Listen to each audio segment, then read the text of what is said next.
We can start. Good timings. We have altogether 11 peoples, including me and other.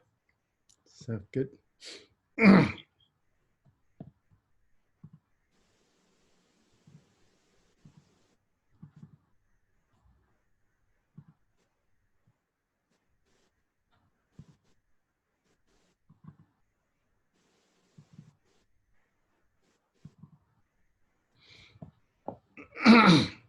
That's right. Let me go get them.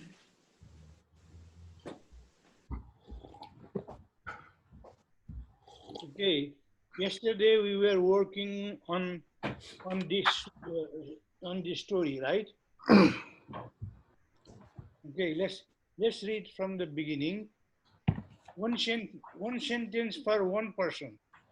Can you read one sentence for one person? Then we move to different person. Okay. Who would like to be the candidate for reading very first sentence? I can do. Okay, go ahead. Eskamin padape eka kaka asit. Okay. Next sentence. Tasya padas pasya kotare eka. And that would be in the center of the cavity of the tree. Eka, and complete the sentence. Look, tasya padapasya kotare eka ulaka vasati sma. Perfect. Next sentence. Ahaha ulukam vatati. Vatati. A mitra kim karosi. Perfect. Next sentence. Ulukha pratiwadati bubhoksitaha asmi. Okay, next sentence.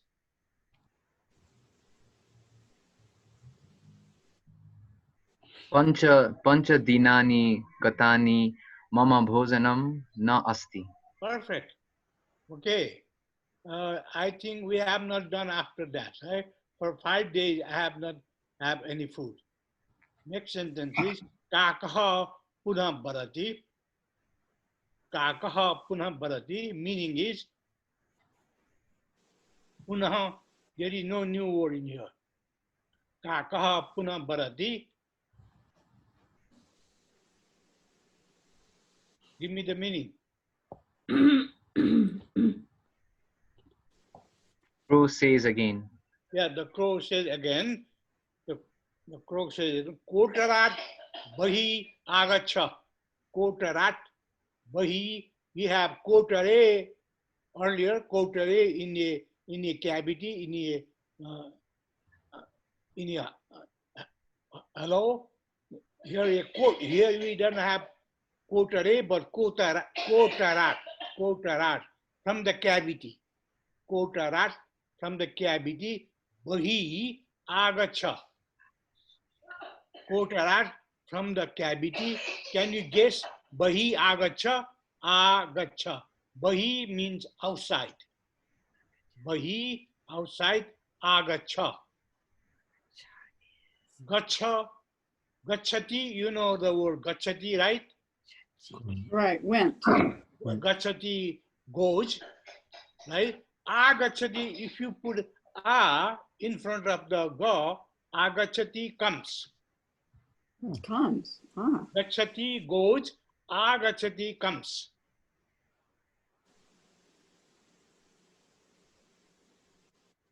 Gachati goes, agachati comes.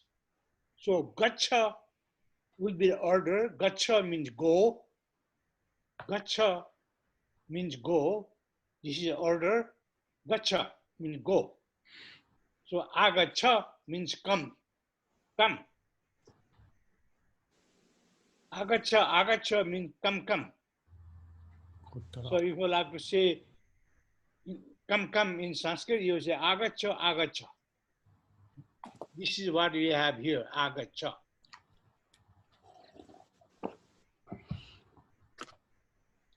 This is command form, commanding, ordering something to do.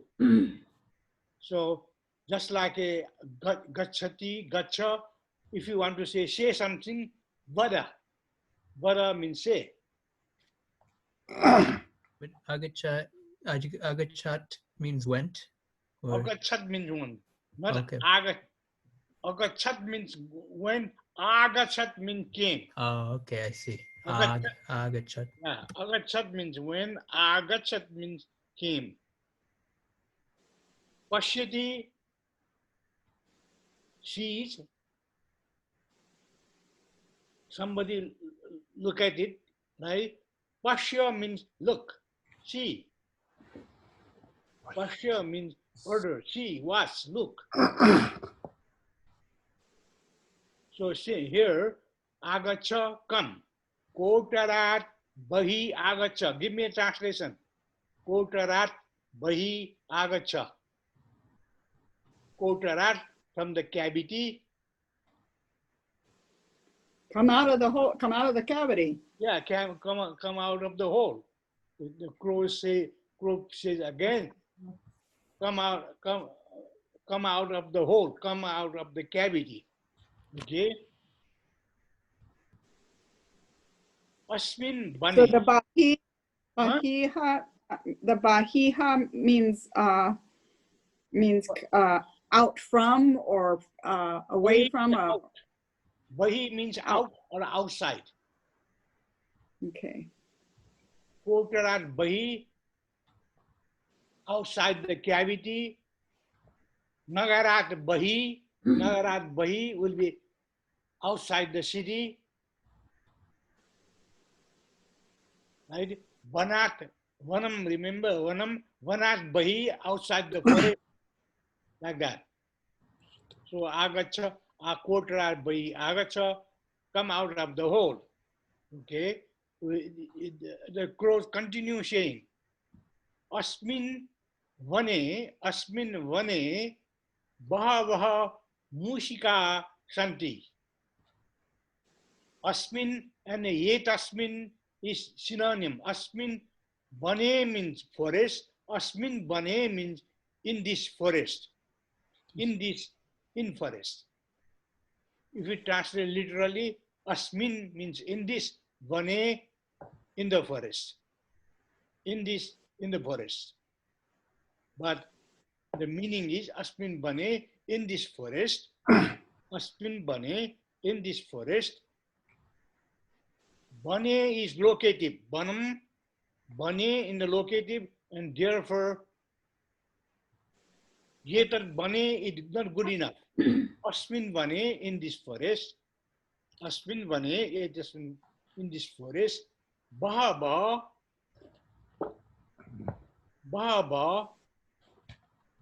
many. Vahaba means many.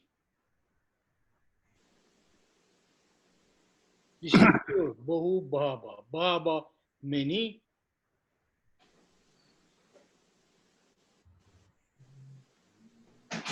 Okay. Mushika, mice. Mushika is mouse. Mushika, mice.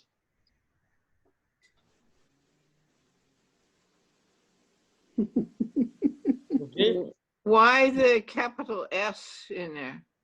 Capital S. Where do you see capital S? Musika.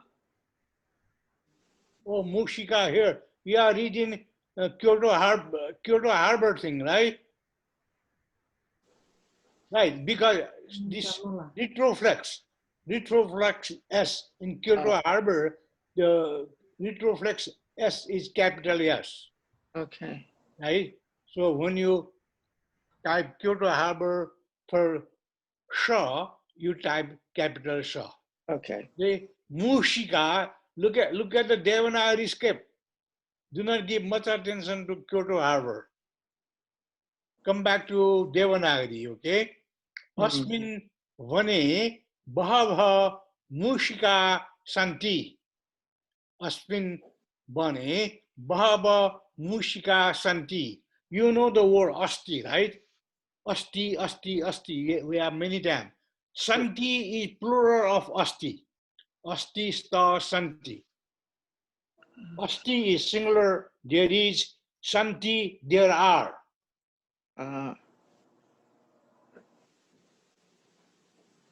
Asmin Bane Bahava Mushika Santi. Okay, give me translation. There are many mice in this forest. Yeah, in this forest there are many mice. Okay. Wait, mushika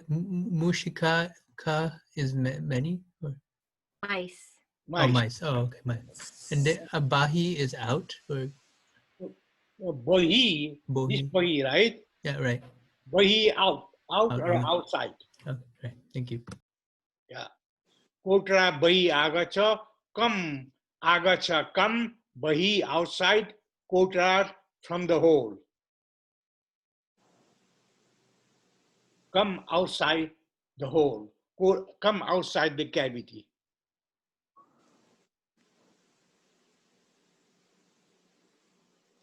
Okay, are you ready for next sentence? Yeah, okay. Abam tan maraitva kadava. Many words that you don't know here. Abam is dual of aham. Aham, I, right? Abam, we, two. Two of us. Abam means two of us.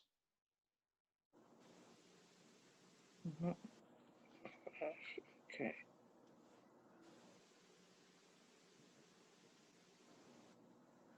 Two of us. Okay. Tan, them.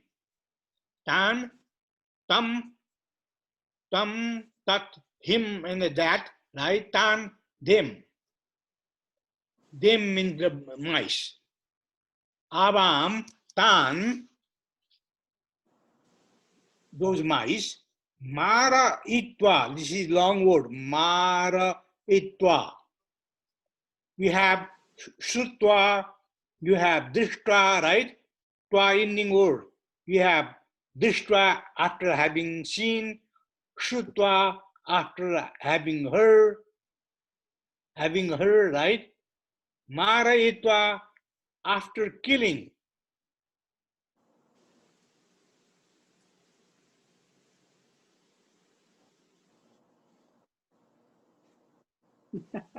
Okay. Avam tang maraitva khadava.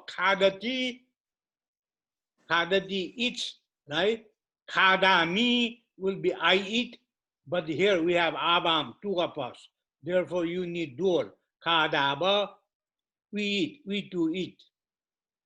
Avam tan maraitva khadava. Tan means mushikan, those mice. Avam tan means those mice. Maritva, after having killed them, we too kill them and eat. Okay. Avam tan maritva khadava. Okay, give me a translation.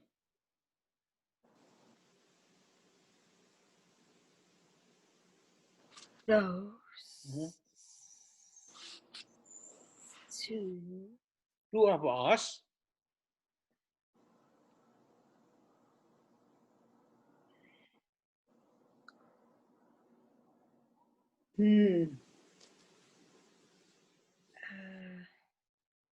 Avam, two of us. Tan means those mice. Maritva, kill, and the two of us will kill and eat them. Right. Yeah. But can you will? That's in this case. I was questioning that because will would normally be in the future. Right. But right. The last time I told you that present tense quite often used for future. Right? In Sanskrit. In Sanskrit, present tense quite often used for in future. Even Kalidasa does like that. But if you check grammar, they don't allow you to do that. But even greatest poet, greatest writer of Sanskrit, Kalidasa, also use it all the time. So it is, Okay. that's the way it is. Abam tan mareitva khadava. Okay? So khadishyava would be perfect, but khadava also okay. See, this maraitva join two sentences. If you divide the sentence, abam tan marayaba khadava, we will kill and then we will eat, right? So, but maraitva, when you twa, then you join two sentences. Wait, is that, but if you don't, if you just have one sentence, would it be Kadi Shati? No. Oh, well, because I thought Kadi Shati was will eat, or Right. Khadishyati will be he, but avam, we too. We will be Khadishyava. Khadishyava. oh, I see. Yeah. Oh, I Because see. avam, two avam. Oh, I see. Khadishyati is not good enough. Oh, I see. Khadishyava. Oh, okay. Thank you. So if you want to make it two sentences here, avam tan maraishyava will kill, avam tan marishyava khadishyava.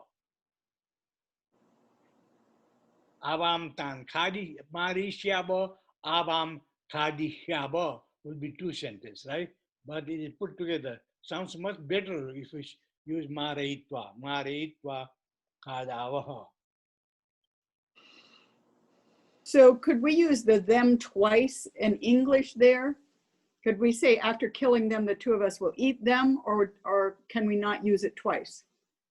When you translate in English, Yes. yeah, you can use two of us twice. Two of Oh, us. no, I was talking about them using, after killing them, the two of us will eat them. Yeah. Can you do that? You can? Okay. Yeah. Avam tan marishyava khadava swa. Khadava tan. We can do that. In some events in Sanskrit, we can do that. Okay. Ulukaha aha. Ulukaha aha. Okay, I have been using vadati, avadat all the time, right? So I got tired of using vadati, so I came with new word to say. He said, he says, or he said, aha. Aha is aha is interesting word. Aha remain aha all the time. He said, sa aha. He says, sa aha. Present tense, past tense, in present tense and also past tense, aha. Aha is both present tense and past tense. Uluka aha means Uluka says or Uluka said. Uluka aha, the owl said, Aham diva na pashyami. I will give you the meaning of just one word.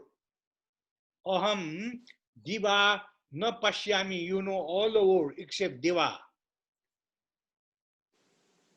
Diva means daytime.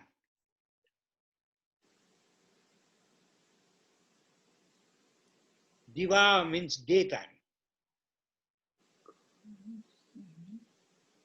Aham diva na pashyami. Can you guess the meaning? The owl saying it. Aham. Yeah. I do not see in the day. Yeah. And I do not see at daytime. daytime. The owl doesn't see at daytime, right? Aham diva na pashyami. I do not see at daytime. Okay, he continues saying, Ratrau. Did you see Ratrau? That's at night. At night, yeah. Diva, daytime, Ratru, at night. So may I give it a try? Okay, Ratrau mushika bahi na agachanti. right.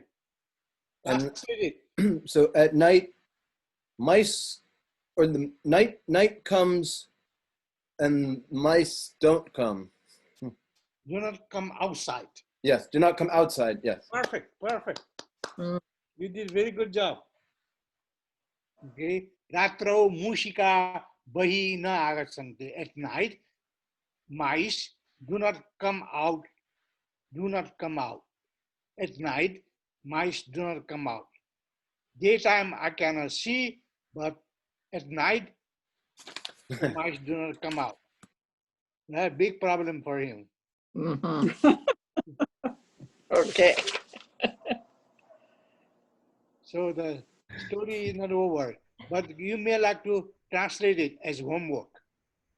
Okay, translate the whole thing as homework. I will give you more sentences and complete the story tomorrow. Tomorrow is Friday, right? Yeah. Yeah. Yes. But today I have written you. I composed a shloka myself for you people. Here, this is a shloka that I composed today for you. Pasa biar Nritya Mandala pasayente idam munduka daratra anudatti mama. Okay, the new word for you is chatra. Did you see here chatra? Student. Chatra. Chatra is a student, disciple.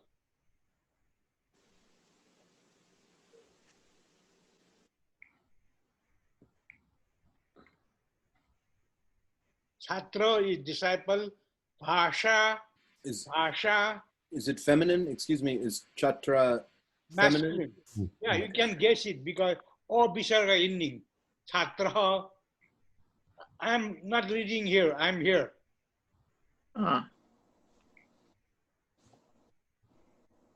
I'm working here. Okay.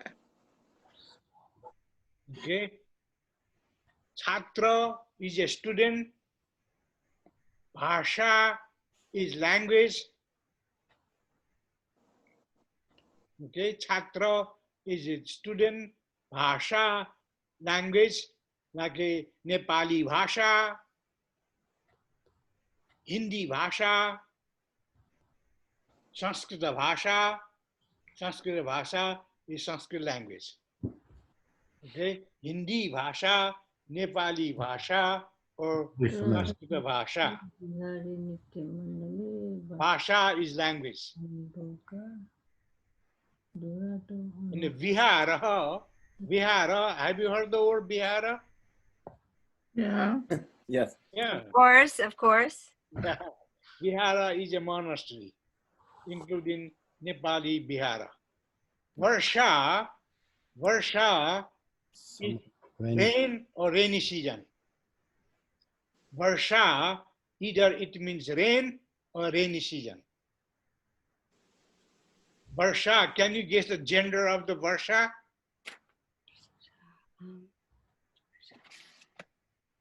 Feminine. Feminine, because it is I ending and no visarga. Right? Varsha is feminine. How about Bhasha? Masculine. How about Biharaha? No, Bhasha, Masculine. Bhasha, long A. Long A, masculine. Yeah. No. No, feminine. Bhasha, no visarga. Feminine. Feminine. Feminine, right? Biharaha, or visarga. Masculine. Huh? Masculine. Perfect. Varsha. Feminine. Feminine. Feminine, yeah. Varsha means rain or rainy season.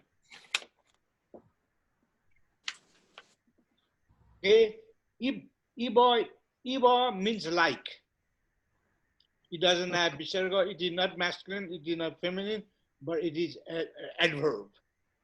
It is considered as an adverb. Eva like. Eva like. Gautama Eva means Gautam like Gautam.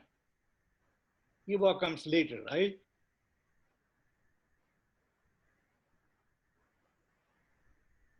Banam Eva like forest.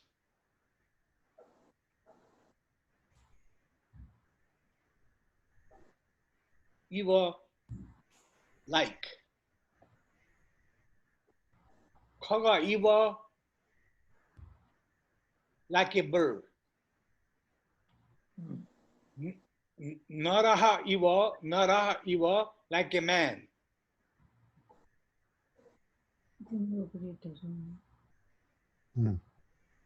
Khaga Nara Eva Bharati means the bird speak like a human being.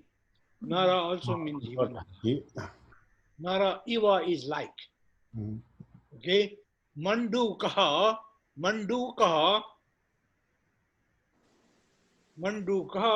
is a frog.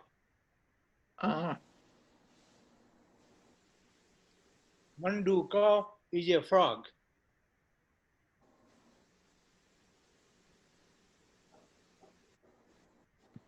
And that's masculine. That No, is masculine for sure. Durat,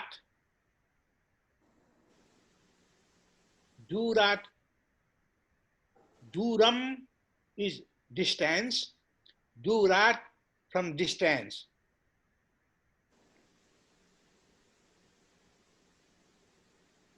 Duram is distance, far away. Duram is far away. Durat from far away. This is duram. Distance. Yeah, durat from distance.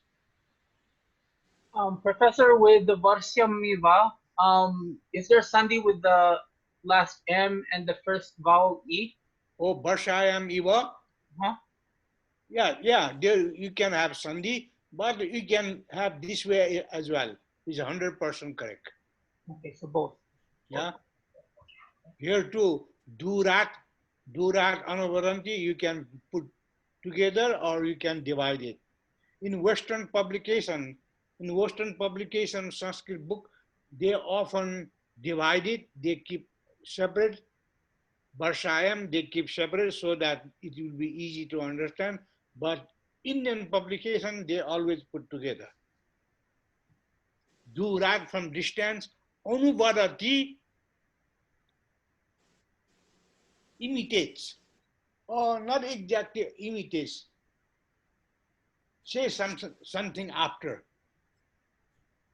Anu is after, Bharati speaks. Repeat after? Repeat after, right. Anu Bharati, repeat. Anu after, Bharati speaks after means repeats.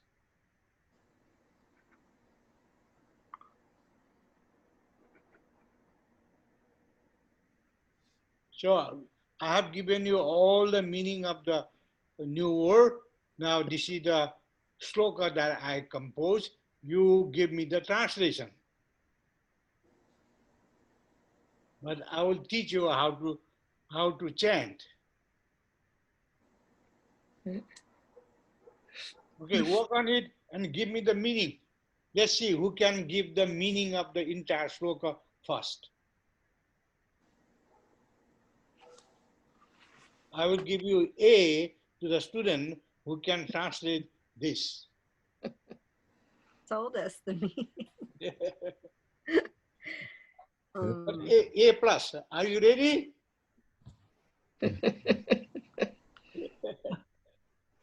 I have first line. Okay. Student of the Sanskrit language. Say again, I didn't hear you. Student of the Sanskrit language. Uh-huh. At the Nritya Mandala Mahavihara or Vihara. Right. In the summer, in the raining time. In the rain. Like a frog in the rainy season. Exactly. Yeah. Frog in the rainy season. Right. That's right. Repeating after the teacher. Yeah. Do that Far away or from distance. from a distance, online. You people are distant, not close to me, right? From distance. So give me the meaning of the entire shloka. The students at the Nritya Mandala Mahavihara are like the repeating like the frogs in the rain. Like they sound in the distance like the frogs in the forest. Rain. Very good. Mom. Mom is missing. Mom. Mom is to me. Mom. To me, that's what they sound like. Mom is to me. I'm talking about myself.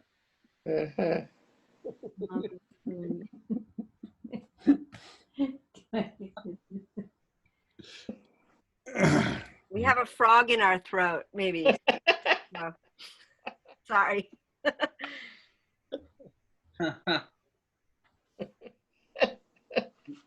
Okay, so this is the way you chant. Chhatra, repeat after me. So you become a frog now. Okay. Chhatra Sanskrita Bhashaya. Chhatra Sanskrit Bhashaya. Chhatra Sanskrita Bhashaya. Chhatra Sanskrit Bhashaya. Chhatra Samskrita Bhashaya. Vihare Nritya Mandale. Vihare Nritya Mandale. Vihare Nritya Mandale. Vihare Nritya Mandale. Chhatra Sanskrita Bhashaya. Chhatra Samskrita Bhashaya. Vihare Nritya Mandale. Vihare Nritya Mandale. Chhatra Sanskrita Bhashaya. Chhatra Samskrita Bhashaya. Vihare Nritya Mandale. Vihare Nritya Mandale. Vihare Nritya Mandale. Vihare Nritya Mandale. Varshayam Iva Manduka. Varshayam Iva Manduka. Varshayam Iva Manduka. Varshayam Iva Manduka. Varshayam Iva Manduka. Varshayam Iva Manduka. Surat Anubadanti Mam. Durad Anubadan. Surat Anubadanti Mam. Durad Anubadanti Mam. Surat Anubadanti Mam. Durad Anubadanti Mam. Okay. Chhatra Sanskrita Bhashaya. Chhatra Samskrita Bhashaya. Vihare Nritya Mandale. Vihare Nritya Mandale. Varshayam Iva Manduka. Varshayam Iva Manduka. Surat Anubadanti Mam. Anubadanti Mam. Surat Anubadanti Mam. Anubadanti Mam. Chhatra Sanskrita Bhashaya. Chhatra Samskrita Bhashaya. Vihare Nritya Mandale. Vihare Nritya Mandale. Varshayam Iva Manduka. Varshayam Iva Manduka. Surat Anubadanti Mam. Anubadanti Mam. From this time, repeat after me. Okay? Just like in the rain, just like the frog in the rainy season, repeat after me from distance. Okay. Frog is an interesting creature. From childhood, I like frog for some reason. We used to have a small man-made pond in our garden in Nepal, and plenty of frogs. Although it is man-made pond, frogs do like wherever there is some water. And in this my California house too, plenty of frogs.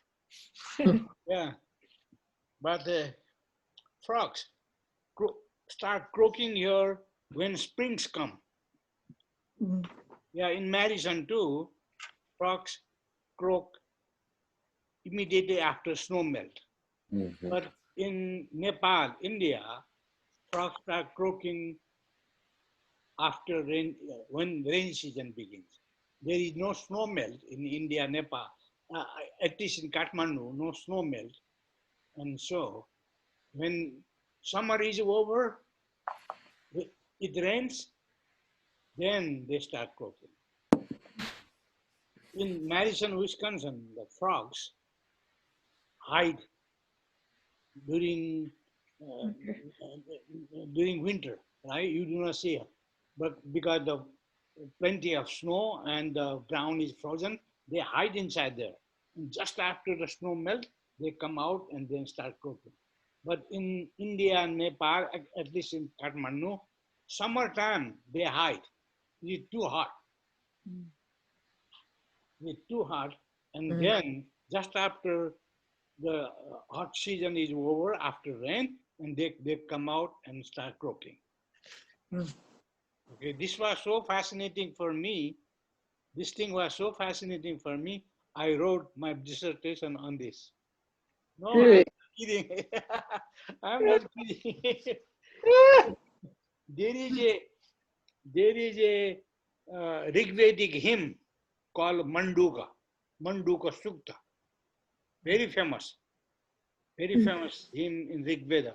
Rig Veda, as you know, the earliest Sanskrit text, and many people have written about it.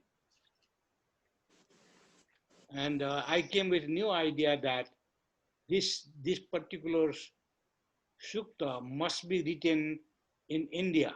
No, the Vedic people coming from outside, right? But this one must be written in India because it describes summer heat, frogs hiding, and then just after rain, they start croaking. So clearly it describes India, Indian season. Are you saying that this is, I mean, of course, it's Vedic Sanskrit, but that, of course, there are the people that came in migration to India versus the people who are already in India writing the verses? I mean, is that what you're No, saying? this frog worship, that particular sutta describes frog worship, right? Frogs are rainmaker, according to that Rigvedic passage, Rigvedic chapter. Frogs are rainmaker. When frogs start croaking, it rains, right? This idea must be native idea that the Rigvedic people who came from other side of the Hindu Kush might have learned from Indian people. Right before the Uh-huh. right before Before the Aryan came, people were worshipping frog as a rainmaker, and the Rigvedic people saw them. They learned it from native people. Yeah, that was something new that people never thought about it. so the Rigvedic hymn of Manduka is Uh-huh. like when the people from the north came along, the people of the south, and they got to know each other during the migrations before the Vedas were. No, Vedic people came from The from west, from Afghanistan. Oh, Afghanistan, right? Okay, Right. that's before. That's that's during the Mohenjo-daro and before, like during Right. after and I will show you. I will show you my book. Okay, just a minute. Thank you.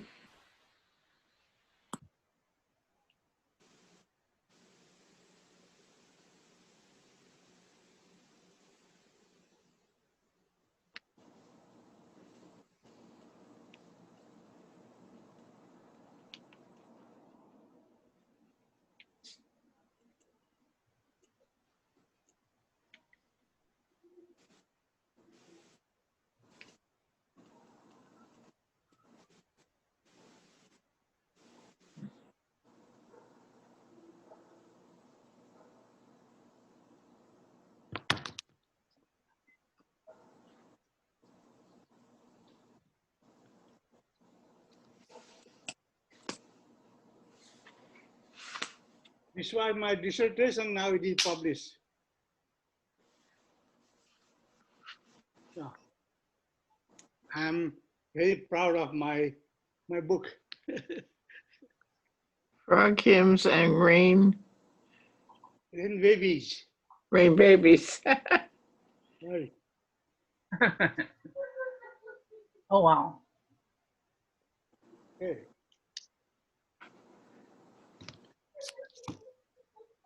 We do have in the libraries his book, so. Yeah. Oh yeah, right. Yeah, Prajwal's library, right.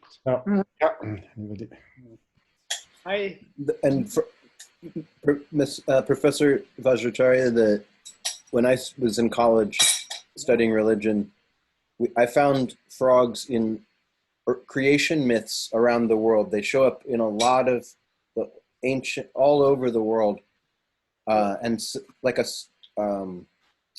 And then the other thing I wanted to say was that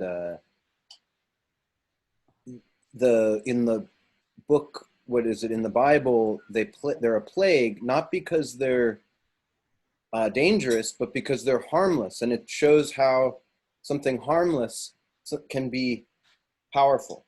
right. Yeah. Frogs were interesting for everybody, and many poets describe it, but the Rig Veda is not only poem, but also some part of culture, frog worshipping culture. And in Kathmandu, even now, people worship frog as rainmaker. Every single year, feeding frog. They call it feeding frog. The day of feeding frog. And one strange thing I found out about the word frog is when you make iron, at the bottom of the iron will eventually become this giant disc, and it'll eventually block the kiln, but that's called a frog. It's always been called a frog. Oh, I didn't get it. Can you repeat? I didn't understand.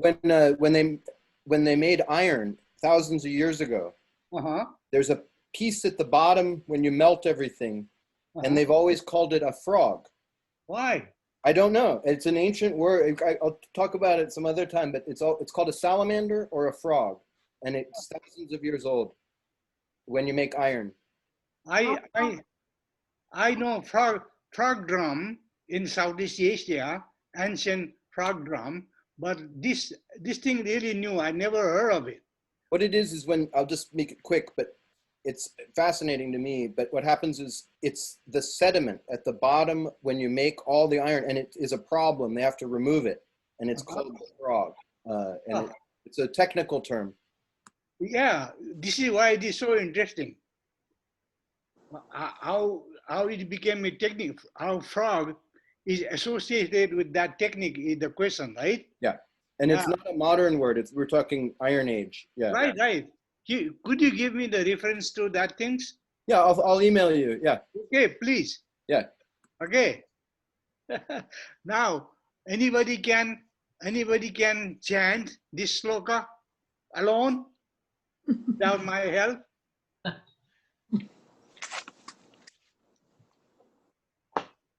Okay, Josh, can you try? Okay. I'm trying to remember the tune, but we'll give it a shot. Okay, sorry. Chatra Samskrita Basaye Bihare Nritya Mandala Mahavihara Iva Mandaka Durat Anubarantimam. Perfect.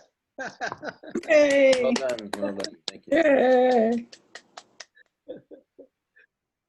Did you have Sanskrit before you come to this class?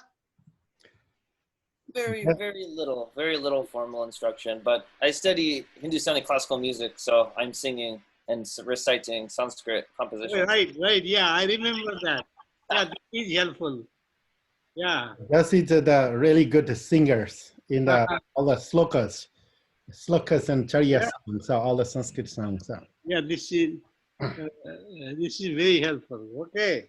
You're right. It is easier to remember. in shloka. Okay, I need another volunteer who would like to chant it.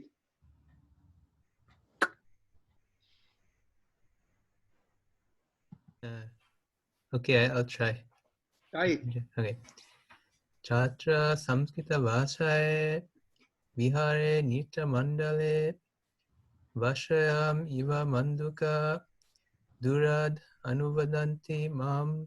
Very good. Oh, very nice. Very nice. Okay. Clear. Okay. Who else? Do you have any question about this shloka? This is gift to you. Thank To my Thank student. you. Thank you. It's fun. Guruji, I have a quick question. So in that Sanskrit bhashaya, so the ya addition is, so that's it's a dative. No, not So positive. Of. okay, possessive. Okay, of the Sanskrit. Sanskrit. Sanskrit bhasha, yeah. Of. Mala is necklace, right? Malaya of necklace. Last time we have Kanchana Lataya. Kanakalataya. Kanakalataya, right? Kanakalataya means of Kanakalata, right? Here, Sanskrit bhashaya of Sanskrit language. Okay. Yeah, this is just the beginning. 1 month. I wish I have 3 years with you. Then I can make you perfect Sanskrit. Much better than a Harvard Sanskrit student.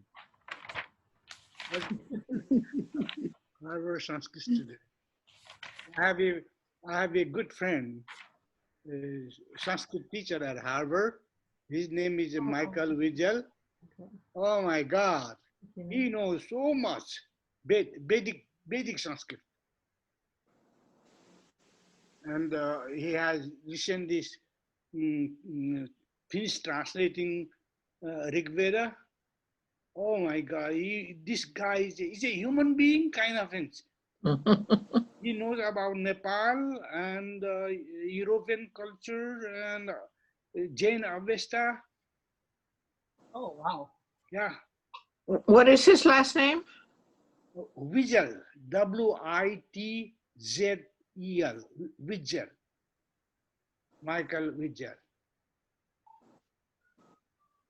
Yeah, I learned a lot from him. When I was in Nepal, I studied classical Sanskrit only. My guru did not teach me this Vedic Sanskrit. I am a Buddhist. I am supposed to take interest in Buddhism, and my father wrote 18 books on Newar Buddhism and Mahayana Buddhism. But I thought that if I do something, if I write my dissertation on Newar Buddhism, I will be biased. Newar Buddhism is part of me. And if you write dissertation being biased, that may not be good dissertation.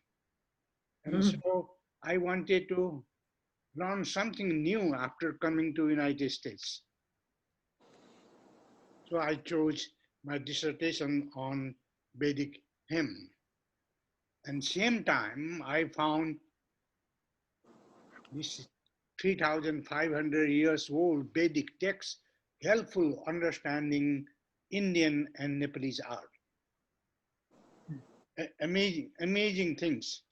Classical Sanskrit texts are not that helpful understanding Indian art, but this whole book, Rig Veda, is helpful. Wow. People knew about it, and many scholars like Kumar Swami, Stella Kramus, they have written many articles showing the relation between Vedic language and Indian art, but how they are related.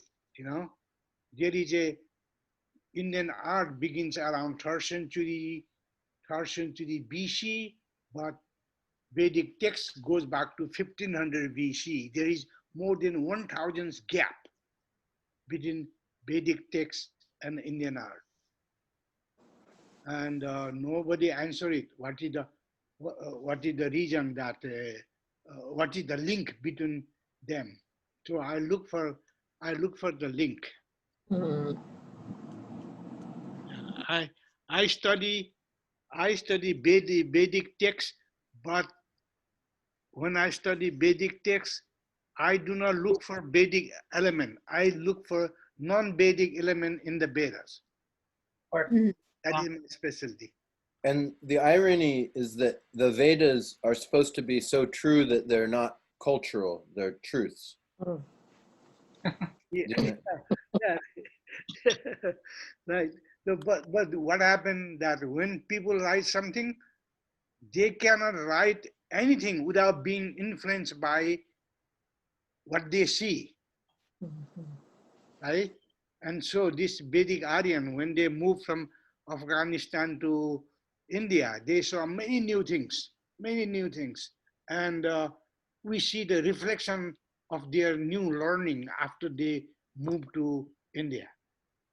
So most of the scholars look for Indo-European element in the Vedas, but my intention is Indian element in the Vedas.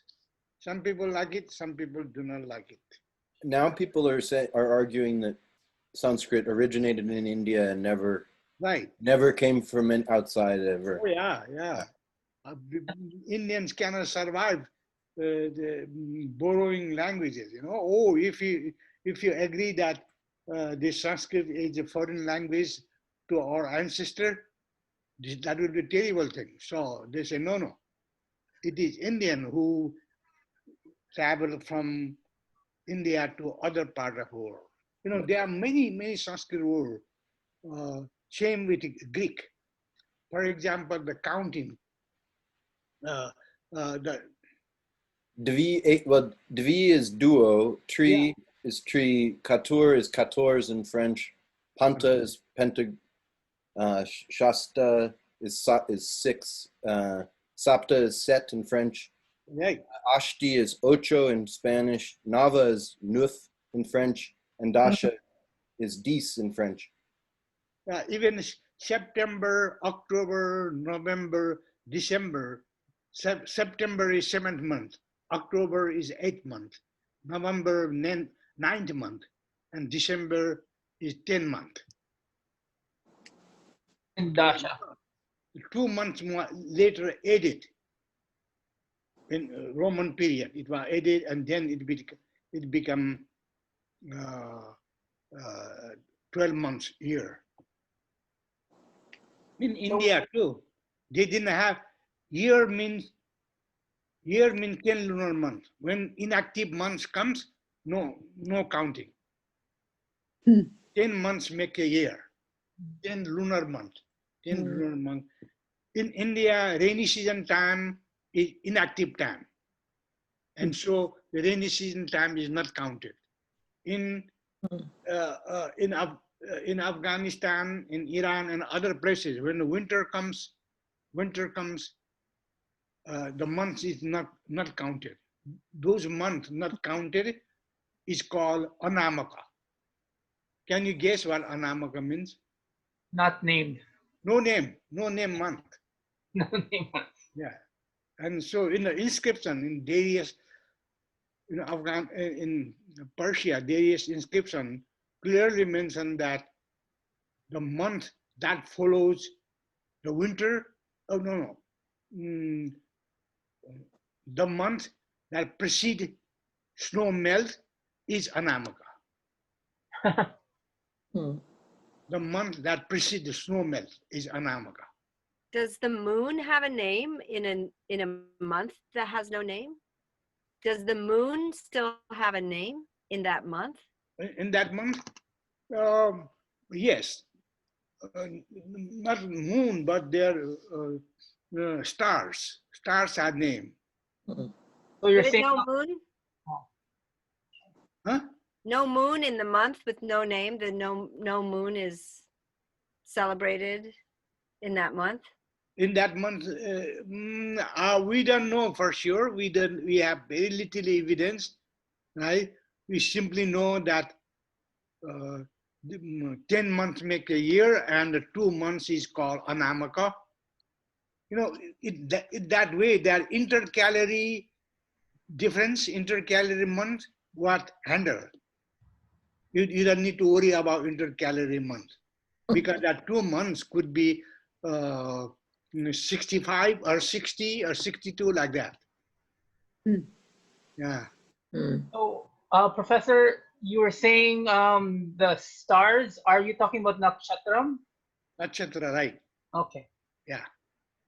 Vishakha, Jeshta, Shravana, Ashara, these are the name of the nakshatra, right? Right. Yeah. And they're also they're also called lunar mansions, correct? Yeah. Lunar mansion. Yeah, they are lunar mansion. Nothing to do with solar mansion. The problem is the solar day and the lunar days are different, right? Right, always. So in order to handle that Anamaka month is perfect. Oh, okay. Yeah. So, excuse me, Professor, do you, since we're on the topic of months and the calendar, do you have any comments on the origin of the Nepal Sambat as in terms of the astrologer or the meaning? I have written an infamous article. Okay, I'll look it up. I'll look it up. Nobody like it. Quite different explanation. So the Nepal Sambat begins in autumn, and then exactly when the rainy season begins, the 10 months is over. The reason is in autumn they have impregnation of cow. With the impregnation of cow, the year begins. Okay, and then when the cow gives the birth, after 9 lunar months and a few days, the period of that year is over. Okay, and then the remaining almost 2 months is Anamaka. Okay. So this is cow. This is why the cows run in the streets on the holiday. The cow is the origin of the calendar, maybe. No. Kind of. This is very old. We are talking about those days when people did not know agriculture, did not know planting, but they live in breeding cow. For them, autumn is the breeding time. Cow can conceive any time, right? Any time of the year. But these smart people, these smart cow breeder kept the bull away from the cows most of the time. And when the autumn comes, they let the bulls, they lose the bulls so that they can impregnate in autumn. The reason is after 9 months, few days, then there is a rainy season when the calves are born, when the fresh greens are available. Yeah? So they separated a bull and a cow. That was a huge technique that people learn. That was a very important technique. And that did something to do with Nepal Sambat. And when I said that, I gave a lecture on it in Nepal. And nobody liked it. Nobody liked it. Even in Facebook, they called me Muslim Newar. Muslim Newar. Oh, that's so bad. Oh God. I have a beard.